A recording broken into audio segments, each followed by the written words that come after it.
ऐ ईमान वालों, अपने आप को और अपने घर वालों को जहन्नम से बचाओ। इस आयत मुबारका में ईमान वालों से खिताब है। ऐ ईमान वालों, तुम अपने आप को जहन्नम से बचाओ। मालूम ये चला कि ईमान वाला ही अपने आप को जहन्नम से बचा सकता है, और जो ईमान वाला नहीं है वो अपने को जहन्नम से नहीं बचा सकता। ऐ ईमान वालों, तुम अपने आप को और अपने घर वालों को जहन्नम से बचाओ। अब अपने आप को जहन्नम से कैसे बचाएंगे? अगर नमाज नहीं पढ़ते हो तो नमाज पढ़ो। रमज़ान के महीना की रोज़ा नहीं रखते हो तो रोज़ा रखो। अगर तुम साहिब निसाब हो तो अपने माल की ज़कात निकाला करो। अगर तुम जुआ खेलते हो तो जुआ खेलने से बाज आ जाओ। शराब पीते हो तो शराब नोशी से बचो। सोज खाते हो तो सोज खाने से बचो। ऐ ईमान वालों, अपने आप को और अपने घर वालों को जहन्नम से बचाओ। अब अपने आप को और अपने घर वालों को जहन्नम से कैसे बचा सकते हैं? आज हमको मालूम है कि कौन से काम ऐसे हैं कि जिन कामों से हम जन्नत के हकदार बन सकते हैं, और कौन से काम ऐसे हैं कि हम जहन्नम के हकदार बन जाएंगे। हर इंसान जानता है। तो अपने घर वालों को भी जहन्नम से बचाओ। परवरदिगार आलम कुरान पाक के अंदर इरशाद फरमाता, अर्रिजालु कव्वामूना अलन निसा, मर्द औरतों पर हाकिम है। अब मर्द औरतों पर हाकिम है। अब किस चीज का आप हाकिम है? सिर्फ कपड़ा धुलाने के नहीं, सिर्फ खाना पकवाने के नहीं, सिर्फ खिदमत लेने के नहीं। अगर तुम्हारी औरतें नमाज नहीं पढ़ती हैं, तुम उनके शोहर हो तो क़यामत के दिन शोहरों से सवाल होगा कि मैंने तुझको हाकिम बनाया था। क़यामत के दिन शोहरों से सवाल होगा, उनके बच्चों के बारे में भी और औरतों के बारे में। तुम ये सोचते हो कि तुमको क़यामत के दिन ऐसे छोड़ दिया जाएगा? तो ऐसे नहीं छोड़ा जाएगा। परवरदिगार आलम इरशाद फरमाता, यहसबुल इंसानु अन युत्रका सुदा, का इंसान गुमान करता है कि उसको क़यामत के दिन ऐसे छोड़ दिया जाएगा। तुमको अपनी जिंदगी का हिसाब किताब भी देना है। याद करो, एक दिन मरना भी है, कब्रिस्तान के अंदर जाना भी है। परवरदिगार आलम इरशाद फरमाता है, कुल्लु नफ्सिन ज़ाइक़तुल मौत, हर जानदार चीज को मौत का मज़ा चखना है। कब तक गफलत की नींद सोते रहोगे? ऐ ईमान वालों, अपने आप को और अपने घर वालों को जहन्नम से बचाओ। आज हम देखें हमारे अंदर कितनी खामियां हैं। कभी कभी हम नमाज पढ़ते हैं लेकिन ईमान भी हमारा मजबूत नहीं। क़यामत के दिन सबसे पहले नमाज के बारे में सवाल होगा। नमाज के बाद दीगर चीजों के बारे में भी सवाल किया जाएगा। तो कम से कम वो काम करो कि जहन्नम से बच जाओ। अगर कोई ईमान वाला है उसने गुनाह भी किए, तो परवरदिगार आलम अपने फजल व करम से उसको जन्नत अता फरमा देगा। अगर गुनाहगार है तो गुनाहों की सजा मिलने के बाद जन्नत का हकदार ईमान वाला बन जाएगा। अगर ईमान नहीं है तो लाख नमाजें पढ़े, लाख रोजा रखे, लाख हज करे, लाख कलमा पढ़े, अगर ईमान वाला नहीं है तो जन्नत के अंदर नहीं जा सकता। अब ईमान वाला है कौन? ईमान वाला वो है जो सहाबा के नक्शे कदम पर चलने वाला हो, जो नबी के तरीके पर चलने वाला हो। सिर्फ अहले सुन्नत वल जमात एक ही फिरका है जो जन्नती है। और ईमान हमारा कितना कमजोर है। नमाज पढ़ने का वक्त आया तो जिसके चाहे पीछे खड़े हो गए, नहीं देखा इमाम है कौन। अगर कोई शिया नमाज पढ़ाए तो नमाज पढ़ोगे पीछे। अगर कोई अहले हदीस नमाज पढ़ाए तो क्या पढ़ोगे? चकरालबी पढ़ाए क्या पढ़ोगे? मौदूदी पढ़ाए क्या पढ़ोगे? नेचरी पढ़ाए तो क्या उसके पीछे नमाज पढ़ोगे? जब तुम शिया के पीछे नमाज नहीं पढ़ते हो, मौदूदी के पीछे नहीं पढ़ते हो, चकरालबी के पीछे नहीं पढ़ते हो, अहले हदीस के पीछे नहीं पढ़ते हो, फिर वहाबी और दियाबना के पीछे क्यों पढ़ लेते हो? जन्नती तो एक ही फिरका है। जब एक ही फिरका जन्नती है, सब बराबर हो नहीं सकते हैं, तो तुमने क्या समझ के पढ़ा है? अपने आप को जहन्नम से बचाओ, ईमान मजबूत रखो। सहाबा का कीदा कैसा था? नबी के इल्म गैब को मानते थे या नहीं मानते थे? बुखारी शरीफ की हदीस है पाक है,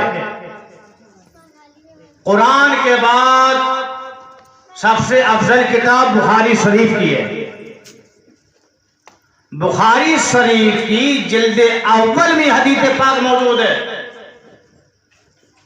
कि नबी करीम सल्लल्लाहु अलैहि वसल्लम दराज गोश पे सवार होकर कब्रिस्तान के करीब से गुजरे,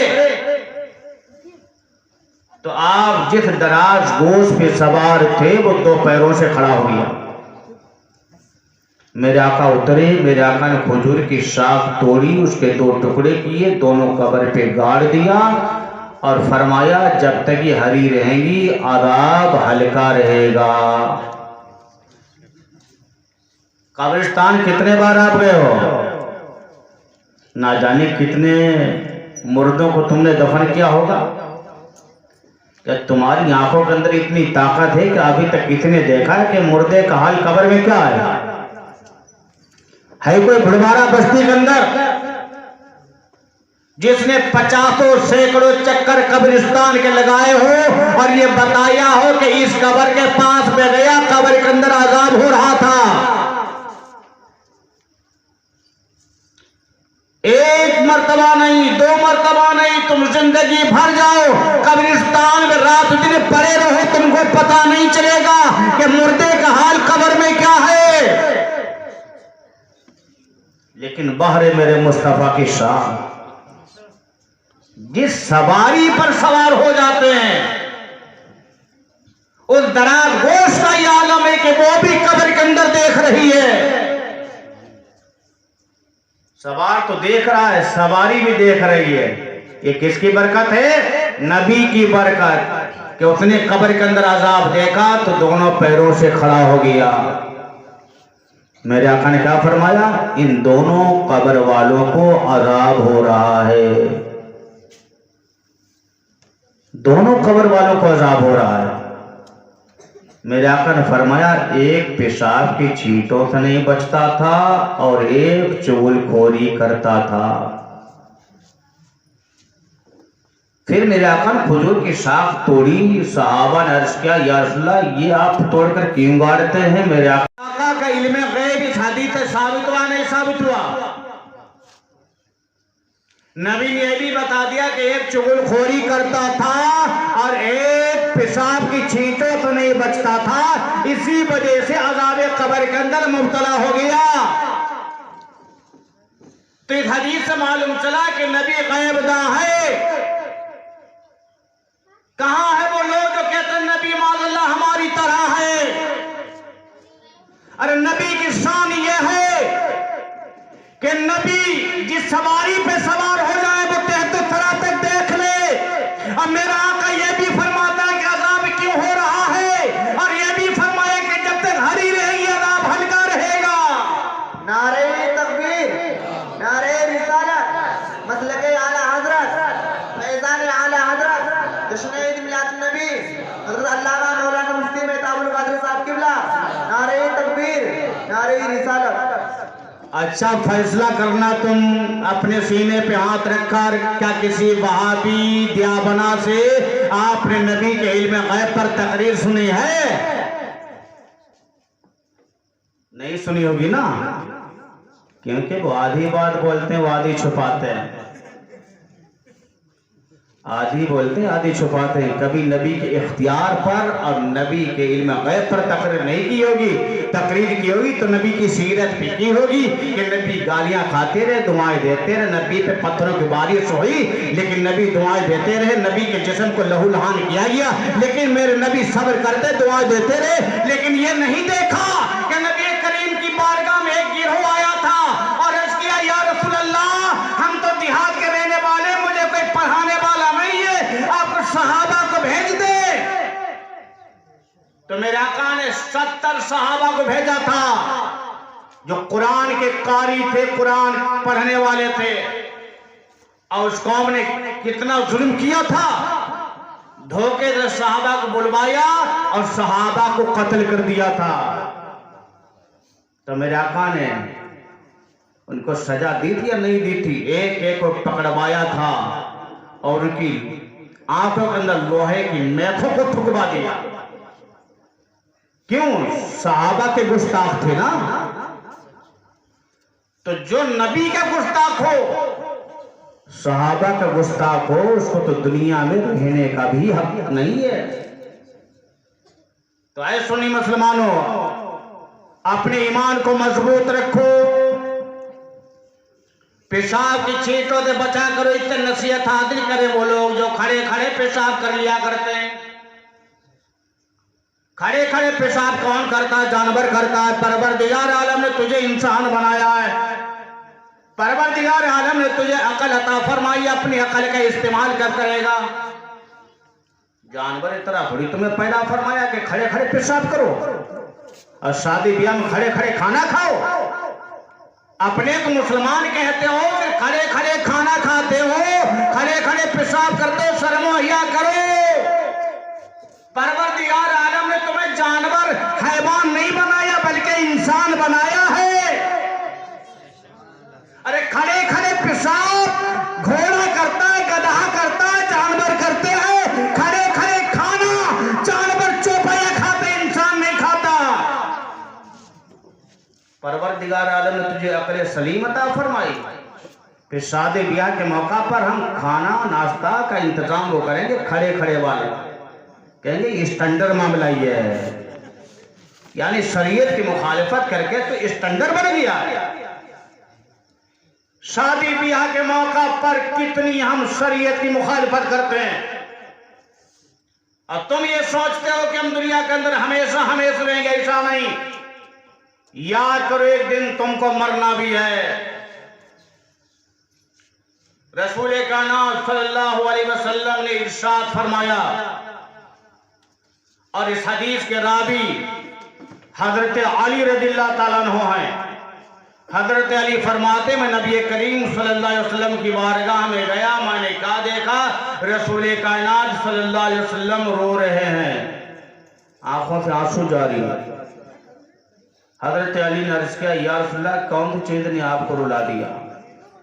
मेरे आका फरमाते हैं, मैंने शबे महराज में कुछ ऐसी औरतों को देखा जिन औरतों को उनके पिस्तान से लटका दिया गया और उनके मुंह में तारकोल टपकाया जा रहा है।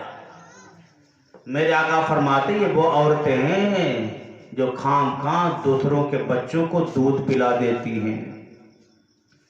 फिर मेरे आका ने फरमाया मैंने कुछ औरतों का और देखा जो अपनी छातियों से लटकी हुई हैं, उनके नीचे आग जल रही है, उनका बदन पिघल रहा है। मेरे आका ने फरमाया ये वो औरतें हैं जो अपने शौहरों के अलावा दूसरों के लिए बनाव श्रृंगार किया करती थी।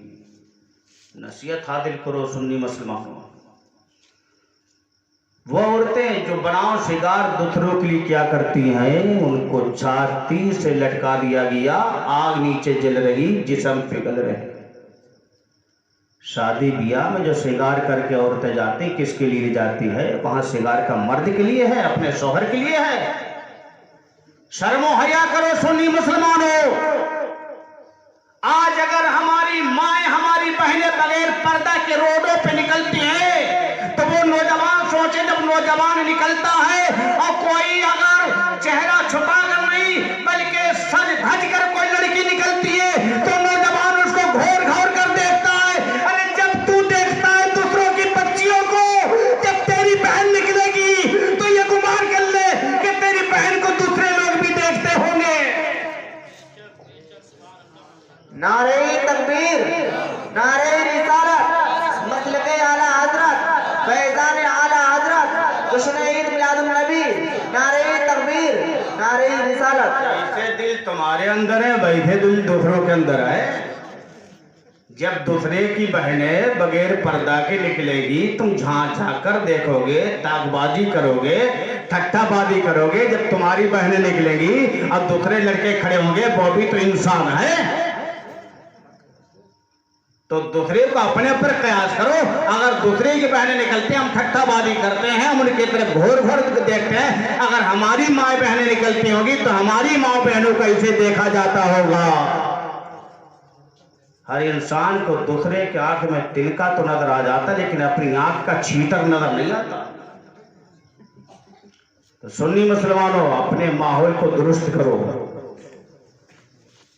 आज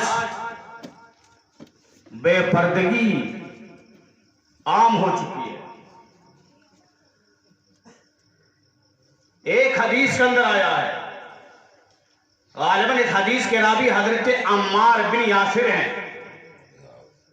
आप फरमाते रसूल कायनात सल्लल्लाहु अलैहि वसल्लम ने इरशाद फरमाया, जो औरत अपने शौहर से अपनी आबरू के सिलसिले में खयानत करेगी, आधा अज़ाब उम्मत का उसी औरत पर होगा। समझे हदीस का मतलब? जो औरत अपने शौहर से अपनी आबरू के सिलसिले में खयानत करेगी, उम्मत का आधा अजाब उस औरत पर होगा। वो औरतें भी नसीहत हासिल करें जो अपने शौहरों के साथ खयानत करती हैं कि शौहरत तो खेतों खलियान के अंदर या मोबाइल कान में लगा। एक हदीस के अंदर आया है, जब कोई इंसान किसी अजनबी औरत से,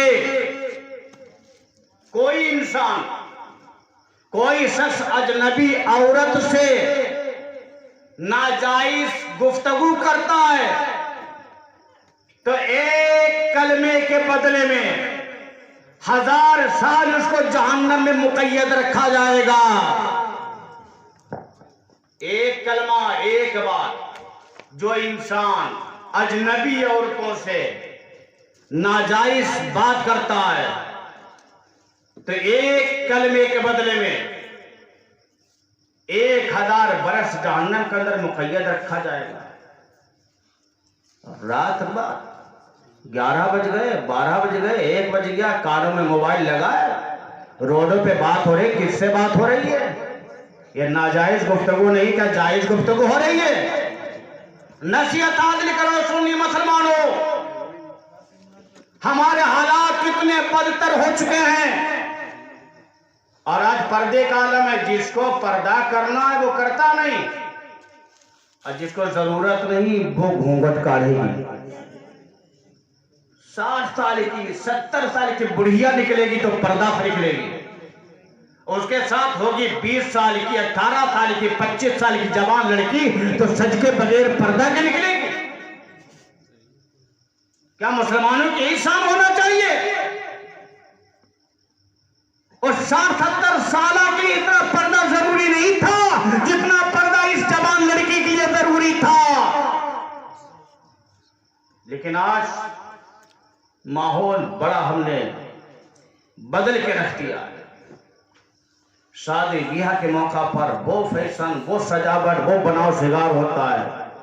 औरत के लिए बनाव श्रृंगार जायज है सिर्फ अपने शौहर के लिए। शौहर के लिए घर में रहेगी तो मैली कुचैली रहेगी। ताबीज के लिए पूछेगी, मौला साहब ताबीज बना तो हमारा आदमी हमसे बात नहीं करता।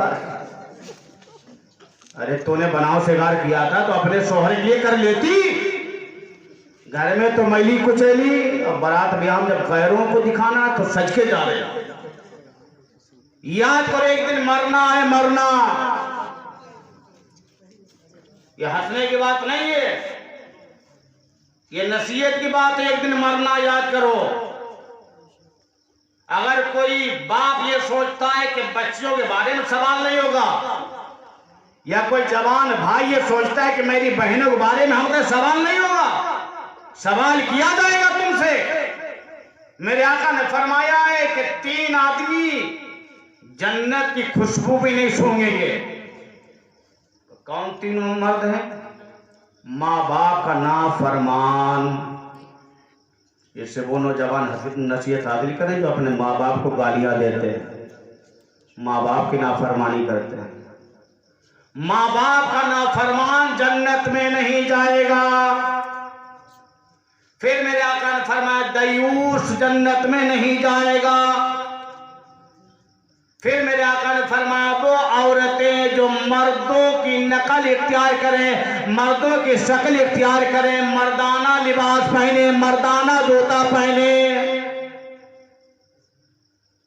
वो जन्नत में नहीं जा सकती। आज लिबास शर्ट और पैंट का है, अगरचे हमारी शरीयत में लिबास नहीं, अंग्रेजों का लिबास, लेकिन ये खासकर मर्दों का लिबास है। अब अगर कोई शर्ट और पैंट लड़कियां पहने तो ये मर्दों की मुशाबत नहीं है। मेरे आका फरमाते हैं जो औरत किसी मर्द की मुशाबत करे और जो मर्द किसी औरत की मुशाबत करे तो वो मुझसे नहीं है, वो उसी में से है, उन पर लानत है। मेरे आका फरमाते जो मर्द औरत की मुसाबत करे, औरत मर्द की मुसाबत करे, उस पर लानत है। अब वो औरतें जो मर्दों की मुसाबत करती हैं वो जन्नत में नहीं जा सकती। तो वो मर्द भी नसीहत हासिल करें जो लंबे लंबे बाल रखते हैं औरतों की तरह। इससे बेहतर था उसको औरत ही बन जाना चाहिए था। परवरदिगार आलम ने तुमको मर्द बनाया तो तुम मर्द बन के रहो। परवरदिगार आलम ने औरतों को औरत बनाया तो उनको चाहिए वो औरत बन के रहे। फिर मेरे आका ने फरमाया 3 शख्स जन्नत में नहीं जाएंगे। शराब बनाने वाला, शराब पीने वाला और दयूस। यानी 2 हदीसें हैं, एक में है माँ बाप का नाफरमान दयूस, अब वो औरतें जो मर्दों की मुसाबत करती हैं। दूसरी हदीस में है शराब बनाने वाला, शराब पीने वाला और दयूस। लेकिन दयूस का लफ्ज ये दोनों में आया है। पहली हदीस के अंदर भी दयूस का लफ्ज है और दूसरी हदीस के अंदर भी दयूस का लफ्ज है। दयूस जन्नत में नहीं जा सकता है। दयूस किसको बोलते हैं? दयूस उसको बोलते हैं वो इंसान जिसकी जवान बहनें हों, बेटियां हों, उसकी बहनें, उसकी बेटियां बगैर पर्दे के निकलती हों और वो मना ना करता हो, उस पे रुकावट ना करता हो, इजाजत देता रहता हो या फिर जबान खामोश कर ले, वो इंसान दयूस है। मेरे आका फरमाते दयूस जन्नत में नहीं जाएगा। तो हदीस मुस्तफ़ा सुनो, हदीस मुस्तफ़ा पे अमल करो। एक हदीस के अंदर आया है, जो इंसान किसी अजनबी औरत से जिना करता है तो जब उसको कब्र में रखा जाएगा तो जहन्नम के 300 दरवाजे उसकी कब्र की तरफ खोल दिए जाएंगे। कब्र में 300 दरवाजे जहन्नम के खोल दिए जाएंगे, जिससे सांप और बिच्छू भी आएंगे और आग की लपटें आएंगी और कयामत तक उसके साथ कब्र के अंदर यही होता रहेगा। तौबा करो सुन्नी मुसलमानों, हम बड़े गुनाहगार हैं, बड़ा स्याकार है, इबादत से बहुत दूर है। ऐ ईमान वालों, अपने आप को अपने घर वालों को जहन्नम से बचाओ। ये चंद दिन की जिंदगी है, ना जाने किस वक्त हमारी रूह कब्र से उतरी से परवास हो जाए। नमाज की पाबंदी करें। अब नमाज की पाबंदी आप करेंगे तभी आप अपने बच्चों को नमाज का हुक्म दे सकते हैं। मेरे आका फरमाते जब तुम्हारे बच्चे 7 बरस के हो जाए तो नमाज का हुक्म दो, और 10 बरस के हो जाए तो उनसे मार कर नमाज पढ़ाओ। तो मारोगे कब? जब तुम खुद नमाज पढ़ोगे ना। और जब खुद ही नमाज नहीं पढ़ते हो तो अपने बच्चों को कैसे तुम नमाज का हुक्म दे सकते हो? नमाज की पाबंदी करो। मेरे आका फरमाते हैं अल कब्रो रौज़तुम मिन रियादिल जन्ना औ हुफ़रतुम मिन हुफ़रिन नार। कब्र जन्नत की क्यारियों में से क्यारी भी है और जहन्नम के गढ़ों में से गढ़ा भी है। जिसके लिए कब्र की मंजिल आसान हो गई तो आने वाली मंजिलें और आसान हो जाएंगी, और जिसके लिए कब्र की मंजिल दुश्वार हो गई तो आने वाली मंजिलें और दुश्वार हो जाएंगी। कितना वो भयानक मंजर है कब्र का। आप जाते हैं कब्रिस्तान, मुर्दे को कब्र में लिटा देते हैं, तख्ते लगाकर वापस चले आते हैं। कितना वो भयानक है। कभी आपने सोचा है कि आलीशान महल छोड़कर हमको भी कब्र के अंदर सोना है? चंद दिन की जिंदगी है, ना जाने किस वक्त रूह कब्र से बर्बाद हो जाए। नेकियों के अंदर अपनी जिंदगी गुजार लो और अपने ईमान को मजबूत बनाओ। अब और सुन्नी सही अकीदा हो, तुम ईमान वाले हो तो नमाज अपने इमाम के पीछे पढ़ना, गैरों के पीछे नमाज मत पढ़ना। और अपना ईमान बिल्कुल इतना कमजोर मत समझो। ये मत सोचना कि ना जाने कौन जन्नती है। 101% अहले सुन्नत वल जमात ही फिरका जन्नती है। मेरे आका ने फरमाया है जो मेरे सहाबा के नक्शे कदम पर चलेगा वो जन्नती, जो नबी के नक्शे कदम पर चले उसको अहले सुन्नत, और जो सहाबा के नक्शे कदम पर चले उसको अहले जमात कहा जाता है। यानी अहले सुन्नत वल जमात यही फिरका जन्नती है। और तुम यहाँ देखते ये मेरा चच्चा है, ये मेरा बाबा है, ये मेरा भाई है, ये नाराज हो जाएगा, मेरा चच्चा नाराज हो जाएगा, मेरा भाई नाराज हो जाएगा। नाराज हो जाए तो नाराज हो जाए, रसूलुल्लाह हमारे नाराज हो। भाई कोई किसी की मदद कर देता है? कोई किसी की मदद तो नहीं करता। हमने नहीं देखा कोई 1000 रुपया खाली दे देता हो लोग खर्च कर जाके। मैंने भाई भाई को नहीं देखा। हो सकता है एक का दो कहो तो गिनती नहीं होती। सब अपना अपना खाते हैं, अपना अपना कमाते हैं। अपने रसूल को राजी रखो, अपने खुदा को राजी रखो। और ईमान कितना मजबूत होना चाहिए। हजरत ज़ैद बिन दफना को जब गिरफ्तार किया गया मक्का की गलियों में, और मेरे आका मदीना चले गए थे हिजरत करके, उस बाद अबू सुफियान ने कलमा नहीं पढ़ा था, तो ज़ैद बिन दफना को सूली पे लटका दिया गया। और सूली पे लटकाने के बाद तीरों की बारिश हुई और ज़ैद बिन दफना से कहा गया, ज़ैद बिन दफना, क्या तुम ये पसंद करते हो कि तुमको उतार दिया जाए, तुम अपने बच्चों के साथ रहो और तुम्हारे नबी मोहम्मद को सूली पे चढ़ा दिया जाए?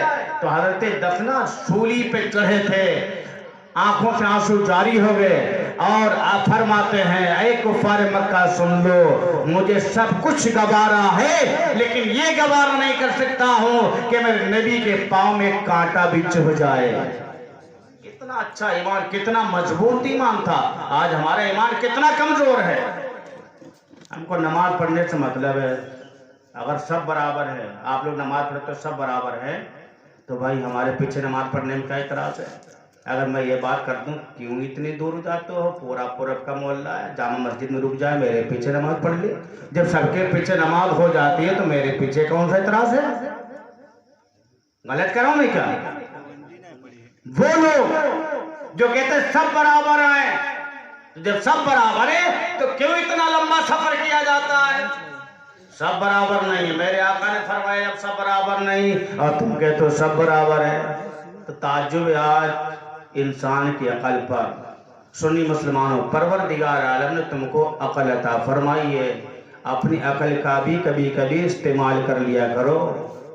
ऐसा नहीं कि चंद लोग खाना खा रहे थे, खाने में नमक कम नहीं था, एक साहब ने नमक डाला तो दूसरे सोचे हम भी नमक डाल रहे, इतने डाला है, कम नहीं था लेकिन डाल लिया, क्यों इतने क्यों डाले, इसका मतलब कम होगा ना।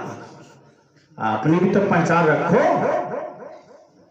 हम खेतों खलियान से निकलते तो पहचानते इसमें धान है, इसमें गन्ना है, इसमें ये फला के खेत है। अगर हम गन्ना तोड़ेंगे तो नुकसान होगा, किसी के गेहूं काटेंगे, धान काटेंगे तो ये चोरी होगी। जानवर थोड़ी समझता, वो तो बेअकल है, उसके अंदर अकल नहीं है। वो तो दूसरे के खेतों में जाके चुग लेगा, दूसरों का गन्ना भी खा लेगा, दूसरे के जो है वो गेहूं भी खा लेगा, धान भी खा लेगा। जैसे जो चौपाए घूमते हैं आज लोग, रात रात खाते, उनको नहीं पता है कि हम घास खाते या धान खा रहे हैं, हम घास खाते या किसी की खेती बर्बाद करते हैं, उनको अकल नहीं है। लेकिन परवरदिगार आलम ने तुमको तो अकल अता फरमाई है, तुम अपनी अकल का इस्तेमाल कब करोगे। मेरे आका फरमाते हैं कि जन्नती 72 जहन्नमी है, और तुम यही कहते जा रहे हो सब बराबर है। हमको नमाज पढ़ने से मतलब है। नारे तकबीर, हाथ उठा के बोले नारे तकबीर, नारे रिसालत, नारे रिसालत, मसलक आला हजरत, मसलक आला हजरत, नारे तकबीर, नारे रिसालत। बस आखिरी बात है कहकर मैं अपनी तकरीर को खत्म कर देता हूँ। शरीयत में अकल का दखल नहीं होता। बहुत से लोग अपनी अकल को चलाने लगते हैं, तो शरीयत में अकल का कोई दखल नहीं है।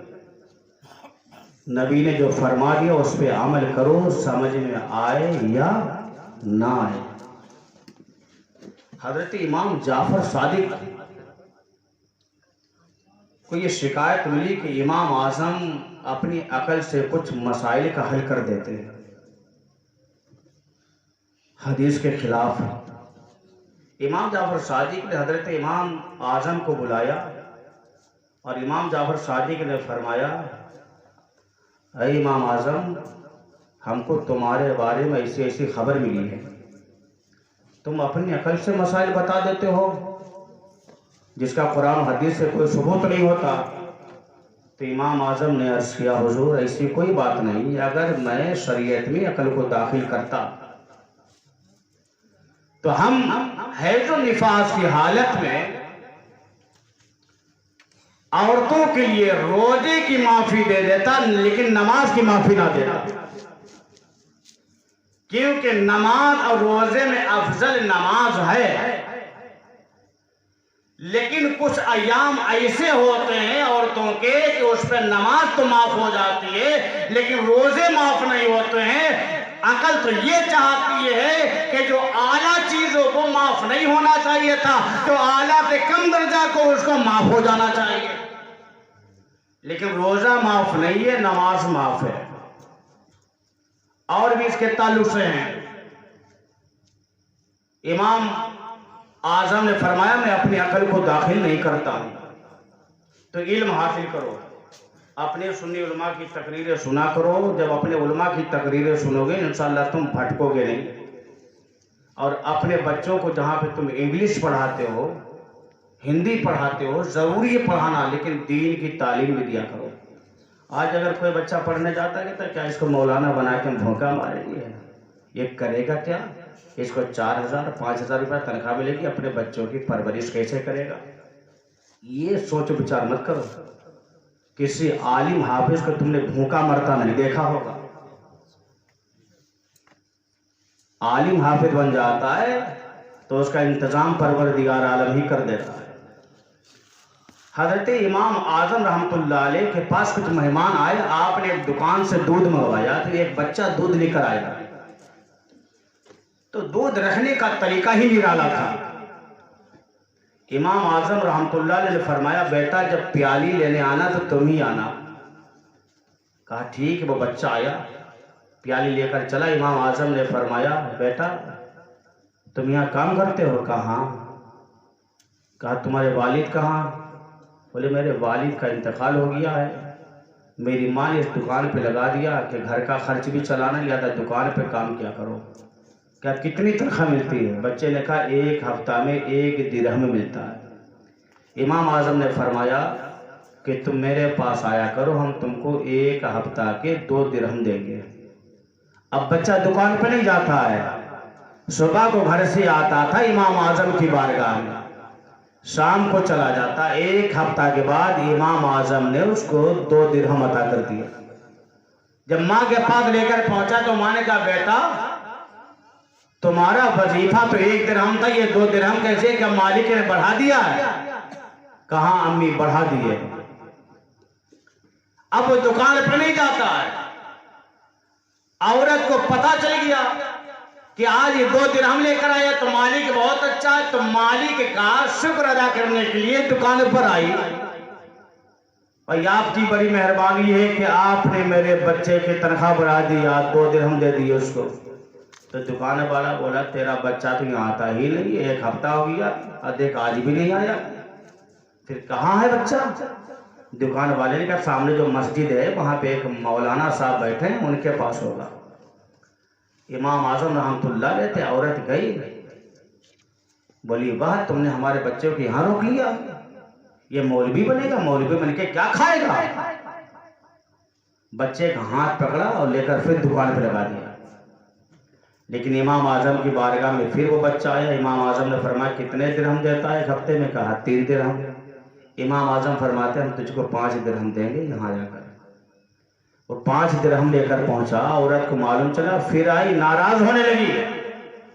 आपने फिर मेरे बच्चे को रख लिया है, मेरा बच्चा क्या खाएगा मौलवी बनकर? इमाम आजम ने फरमाया, औरत सुन ले, जब तेरा बच्चा आलिम दीन बन जाएगा तो ऐसे ऐसे ये फालूदा खाएगा जो बड़े बड़े बादशाह नहीं खा सकते, वो तेरे बेटे को मिलेंगे खाने को। जब वो बच्चा बड़ा हुआ तो अपने वक्त का इमाम यूसुफ बना।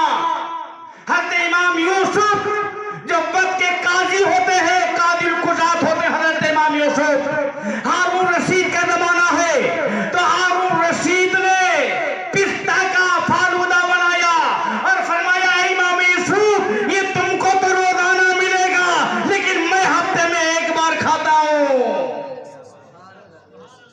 तो कोई हाफिज आलिम होगा नहीं बनने वाला। अपने बच्चों को हाफिज कुरान बनाया करो, आलिम दीन बनाया करो। आज ये हुफ्फाज और हुफ्फाज किराम की जो है फजीलत है इस मोहल्ला के अंदर, जो हाफिज अफजल साहब है, हाफिज जलील साहब है या मौलाना रफीक साहब है, ये जो हाफिज कुरान यहाँ पे इनकी देन है, तो आज तुम्हारा ईमान महफूज है। तो अपने बच्चों को हाफिज बनाओ, आलिम दीन बनाओ। हमारे द्वारा आप लोगों से जो मैंने बयान किया उस पर अमल करने की कोशिश करें। अस्तगफिरुल्लाह रब्बी मिन कुल्ली ज़ंबिन व अतूबु इलैह।